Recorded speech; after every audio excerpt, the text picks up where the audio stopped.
tout le monde, j'espère que vous allez bien. Aujourd'hui, je vous retrouve pour un tutoriel pour apprendre les bases du crochet. Donc on va réaliser des mailles serrées. Mailles serrées, un point vraiment de base au crochet qui est très utile dans plusieurs schémas que vous allez pouvoir trouver dans plusieurs points. Donc c'est très sympa à faire, vous allez voir. Et voici donc le rendu que ça donne sur un échantillon.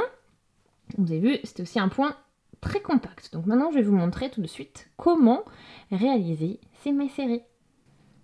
Pour apprendre à faire des mailles serrées, on va commencer par le nœud du début. Donc c'est un nœud particulier, c'est un nœud qui est coulissant. Et je vais vous montrer donc comment le réaliser. Donc d'un côté, il est ferme, de l'autre, il se défait très facilement. Donc je vais vous montrer. Donc là, j'ai le début de mon fil et là, j'ai le fil relié à ma pelote. Donc je positionne le fil de cette manière, donc au-dessus de mon index et de mon majeur. Et je passe le fil, ensuite je le croise comme ceci. Donc c'est toujours le fil que j'ai là qui est relié à la pelote. Je le croise de cette manière, donc en étant par-dessus le fil là où j'ai le bout. Et je le passe donc. Il est passé dessous le fil que vous avez ici. Avec le crochet, je passe sous le premier fil et je vais chercher le deuxième que je ramène avec moi. Regardez maintenant ce que ça vous forme. Vous avez une boucle et vous avez vos fils et vous avez ici un fil qui entoure le tout. Et bien vous ajustez maintenant une fois que c'est fait et vous avez votre début. Donc, je vais vous montrer. C'est aussi, donc, une fois quand c'est fait, je vous montre aussi l'avantage, c'est que, pouf, après, il se défait très facilement. Mais avec le crochet dedans, c'est solide comme c'est bien solide. Alors, je refais rapidement mon départ. Voilà, donc j'y retourne. Je suis ici. Maintenant, pour tous travaux au crochet, donc ça c'est un nœud que vous allez toujours utiliser quand vous travaillez à plat. Si vous faites des cercles, on le laisse ouvert un petit peu en général et on commence à travailler dedans. C'est un peu, on le travaille un peu de manière différente. Mais ici, donc là, j'ajuste complètement et je vais travailler à plat. Donc je vais vous montrer. Donc on va faire des mailles en l'air. Donc pour faire des mailles en l'air, vous faites un jeté et vous passez dans la maille dans laquelle votre crochet se situe. Donc là, vous venez de faire une maille en l'air. Ensuite, vous continuez, vous faites un jeté et vous passez dans la nouvelle maille que vous venez de créer. Et ainsi de suite. Un jeté, je passe dans la maille. Un jeté, je passe le fil dans la maille. Un jeté, je passe le fil dans la maille. Et ainsi de suite. Donc, je vais vous laisser en faire 15. Et une fois que vous aurez 15 mailles en l'air, je vous retrouve pour la suite pour commencer à réaliser les mailles serrées. Voilà, avec 15, on a une bonne base. Et maintenant, on va réaliser une nouvelle maille en l'air. Donc cette maille en l'air, on appelle ça la maille de hauteur. On va dire c'est pour gagner l'équivalent de la hauteur d'une maille serrée.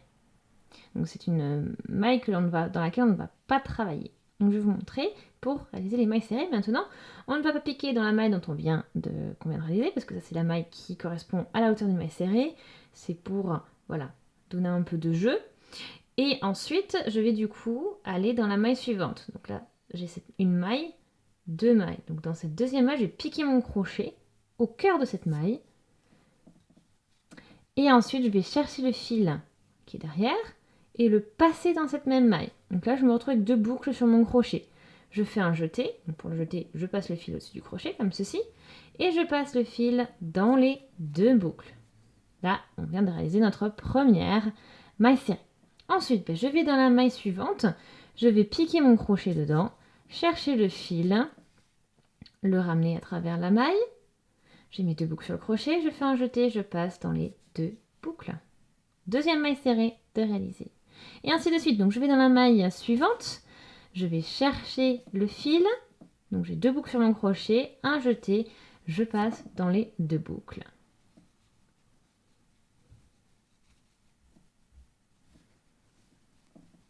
Et ainsi de suite. Je pique dans la maille suivante, je vais chercher le fil. J'ai 2 boucles sur mon crochet, je fais un jeté et je passe dans les 2 boucles et j'ai fait une nouvelle maille serrée. Donc je vous laisse continuer votre rang à réaliser en réalisant donc ces mailles serrées. Mes 15 mailles serrées sont maintenant réalisées. Voilà, donc on a notre premier rang de fait comme ça.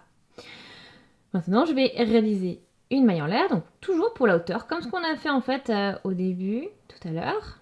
Donc là, j'ai ma maille en l'air pour la hauteur. Et maintenant, on va continuer donc, dans la première maille serrée du rang, et c'est-à-dire la dernière maille serrée que vous avez réalisée dans le rang précédent. On pique dedans. Vous voyez, on passe bien en dessous des 2 brins. Et on va chercher le fil. Vous avez 2 boucles sur le crochet. Jeter, on passe dans les 2 boucles. On continue. On passe dans la maille suivante. Je suis bien dans le V avec le crochet. Donc j'ai bien mes 2 brins ici. Je vais chercher le fil. Et ensuite jeter. Et je passe dans les 2 boucles. Je continue. Je pique dans la maille suivante. Je vérifie bien que j'ai passé le crochet en dessous des 2 brins. Je vais chercher le fil qui est derrière. Je fais un jeté et je passe dans les 2 boucles. Ok, donc de cette manière, je vous laisse continuer votre rang en maille serrée. Et voilà, le deuxième rang est terminé. Faites bien attention que vous ayez toujours 15 mailles serrées. Donc, enfin, je dis 15, ça c'est pour moi parce que j'ai commencé avec 15. Mais vous, il faut que le nombre de départ soit le même nombre de mailles serrées à l'arrivée. Hein. C'est très important. On maintient le nombre de mailles serrées que l'on a depuis le début sur la base. Maintenant, je vais vous laisser continuer à faire des rangs pour vous exercer. Hein. Vous avez vu que vous commencez toujours avec votre maille en l'air. Et ensuite, on commence toujours dans la première maille. Et on réalise nos mailles serrées, comme ceci. Donc je vous laisse faire plusieurs rangs, pratiquer, et puis moi je reviendrai aussi vers vous une fois que j'aurai fait plusieurs rangs, comme ça vous verrez un meilleur rendu du point, donc de la maille serrée. Ok, donc je vous laisse continuer, je vous laisse poursuivre, et on se retrouve très vite. Voilà, donc maintenant vous avez un bon aperçu de ce que ça donne après plusieurs rangs en maille serrée. Donc j'espère vraiment en tout cas que ce tutoriel vous a plu, que c'était suffisamment bien expliqué, que vous avez bien compris.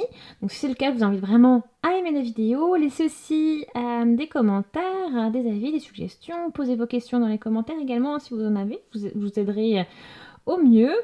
Je vous invite également à vous abonner à la chaîne si ce n'est pas encore fait, tout en cliquant sur la petite cloche pour être notifié dès que je publie une nouvelle vidéo. Et en attendant, merci beaucoup d'avoir regardé la vidéo et on se dit à très vite. Salut!